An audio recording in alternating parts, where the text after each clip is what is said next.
On 1st April, 6 days after the initial landings on the Kurama Islands, troops of the U.S. 10th Army invade the southwest coast of Okinawa. The attack is preceded by 9 days of intense shelling and bombing by the 5th Fleet.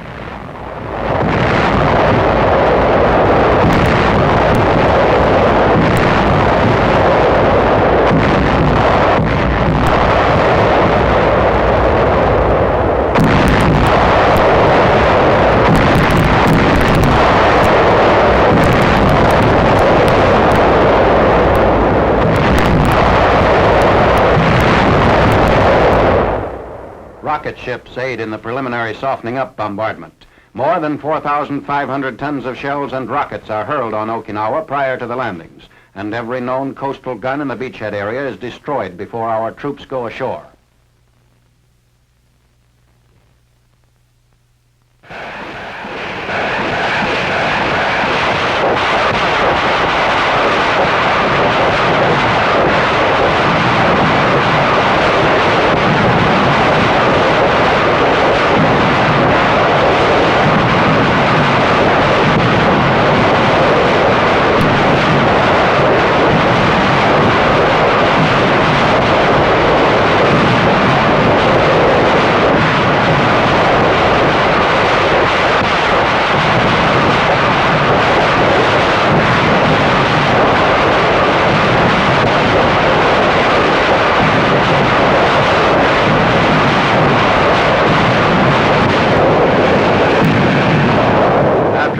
Pounding of shore and inland installations, troops go in. The Marine 3rd Amphibious Corps and the 24th Army Corps make simultaneous landings. The original beachhead is approximately 8 miles long. Enemy resistance is unexpectedly light, many Jap troops and a large part of the civilian population having retreated to the hills. The Jap garrison, it later appeared, was concentrated well to the south of our landing points. Some of our equipment is bogged down on the beach. The shoreline is marked by reefs, shoals, and soft stretches of coral sand. An Amtrak aids in salvaging a radio weasel stuck in the sand at Orange Beach. LCTs come in with additional troops and equipment. Unloading of supplies continues at a rapid pace during the first day of the invasion. Medium tanks and amphibious tractors pack the beach.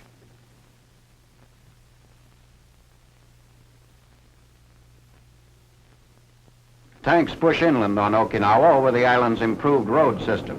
By noon of the 1st, Yontan and Katena airfields less than 20 miles north of the capital city of Naha are seized. Within 48 hours after the landing, our troops drive across to the island's east coast, splitting the Japanese defenders.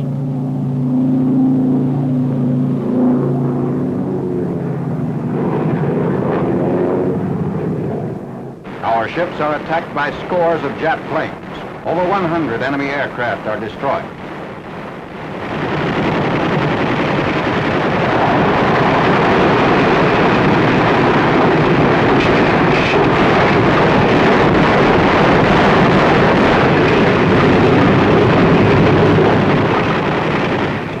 Some damage is inflicted on our ships by the Jap aircraft. An enemy plane brought down by anti-aircraft fire crashed into this rocket ship.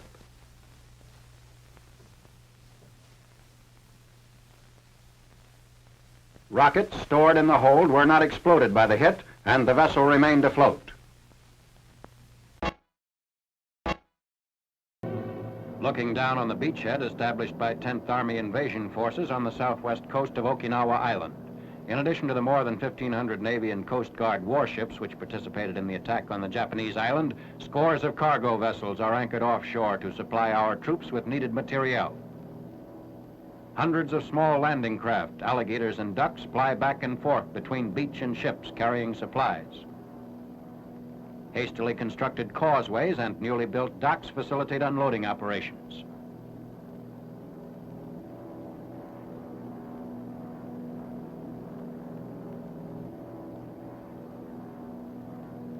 Troops, tanks, and other equipment move inland over one of the island's main highways. Spearheads drive forward from the beachhead to cut the island in two. Marine units then push north, while the 24th Army Corps strikes south toward the capital city of Naha, main center of Jap resistance.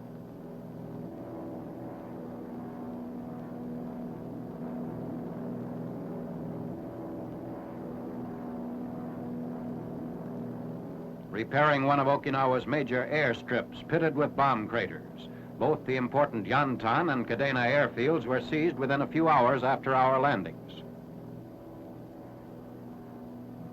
Much of Okinawa is intensively cultivated farming country. Infantry move up the road to destroy Jap emplacements. Main enemy opposition is centered in pillboxes and hillside caves.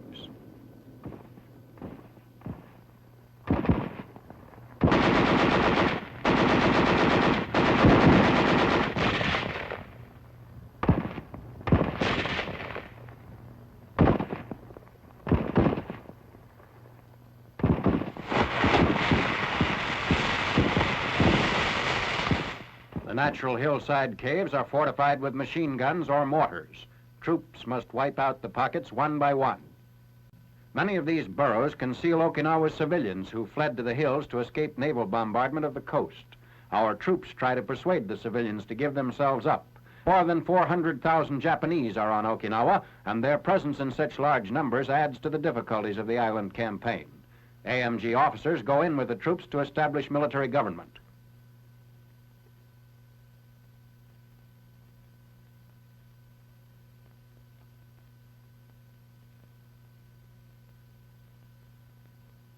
Reassured that the Americans will not torture or kill them, hundreds of Okinawans voluntarily give themselves up and offer to cooperate with Army authorities.